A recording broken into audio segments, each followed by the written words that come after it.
The 10 biggest mistakes you could be making while learning a foreign language. This is actually part 2, so we're looking at 5 more. We already saw 5.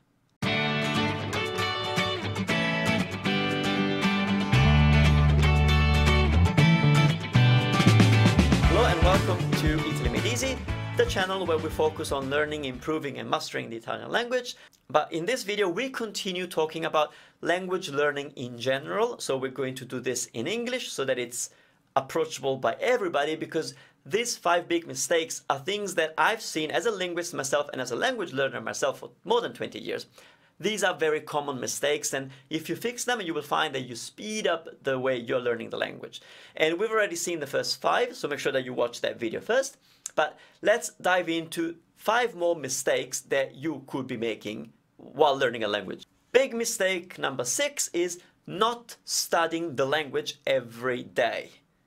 I know we're busy people and we think that we can allocate 1 day a week where we sit down with a tutor and learn Italian, French, Japanese, German, whatever. And it doesn't work like that. We need to be exposed to something every day for a longer period of time for our brain to kind of accept that that is something relevant to you.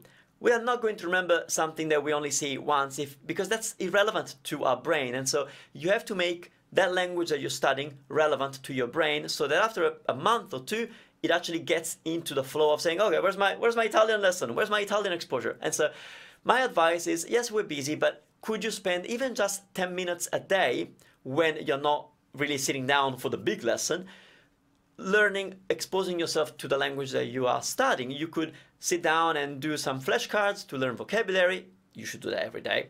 Or you could be watching a video on whatever topic you're interested in the language that you're learning. So not a language video, but a video where they talk about something that you like. I don't know, whether it's sport or cooking or travel or whatever you're into. Find something in that language that talks about that. And you don't have to understand everything, just hear it.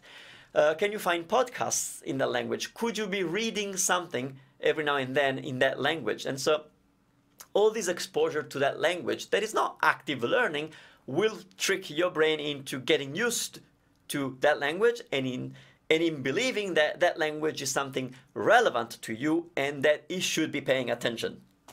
Big mistake number 7, it's focusing on the exceptions. So doing whatever you can to find the exception. Now, of course, Italian, French, every language has exceptions to the rule. You don't want to spend most of your time trying to find the times when that thing doesn't work. You want to do the exact opposite.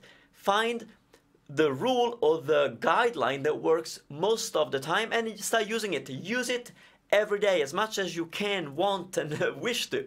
Because if something works 80% of the time, then you will be right 80% of the time. And then once you are more comfortable speaking that foreign language, you might say something using the standard rule, and then your native, the person that you're speaking to who's native of the language might say, oh, that's not how we say it. And then, okay, you make a little correction and you know that if that happens, then you're going to say it in a different way. But do not devote your time finding the exceptions. Find ways to create your own rules that say, okay, this works most of the time, and just start using it.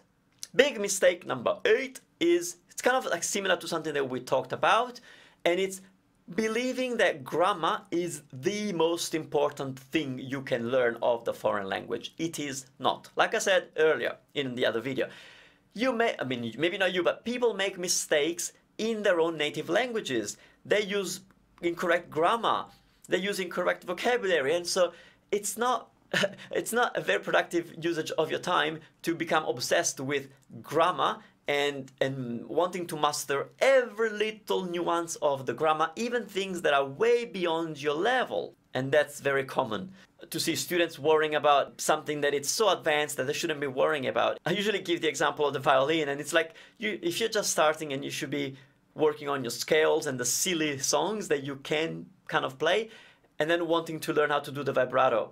There are things that are a lot more important than grammar. And one is the pronunciation. We talked about that. That was like mistake number 1.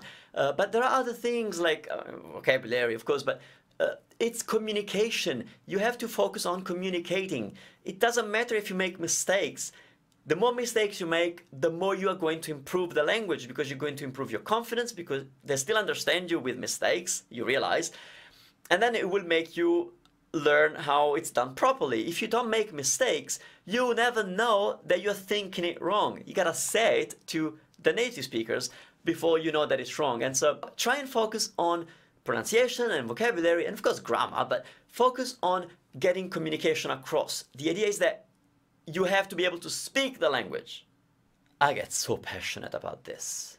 Big mistake number 9 is focusing on writing. This is the old way of learning. That's how we were taught in school, but let's put it aside. We're learning a language which is a means of communication, so we want to be able to communicate. And I know doing exercises like filling the blanks or writing things makes you feel confident, but then it actually is very counterproductive because you get the confidence in writing. So yeah, I know how to conjugate those verbs, I know how to complete those sentences, I know what preposition to use in that exercise, but can you do it when you're speaking? And in most cases, the answer is no, if you're one of those people who have been learning a foreign language in writing.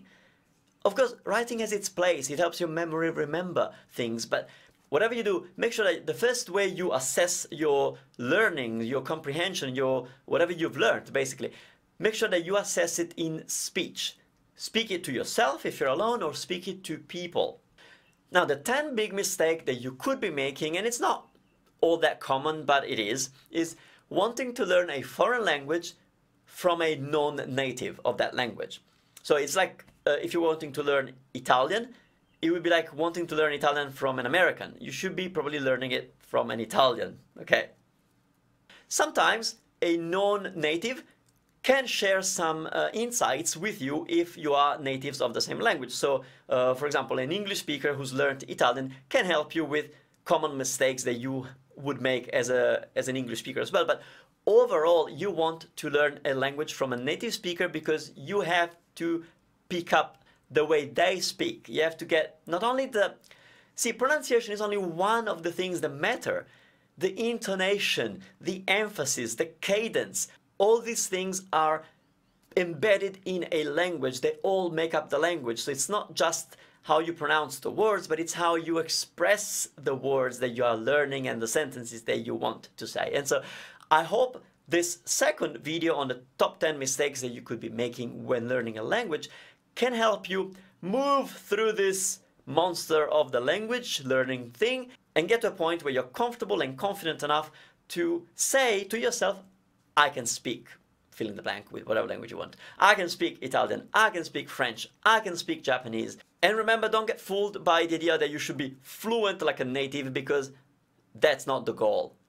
Let me know in the comments below which of these 5 mistakes that we covered in this video you have been making, and maybe how you're going to stop it, if possible. Ok, grazie mille, un abbraccio, a presto, ciao ciao, see you next time.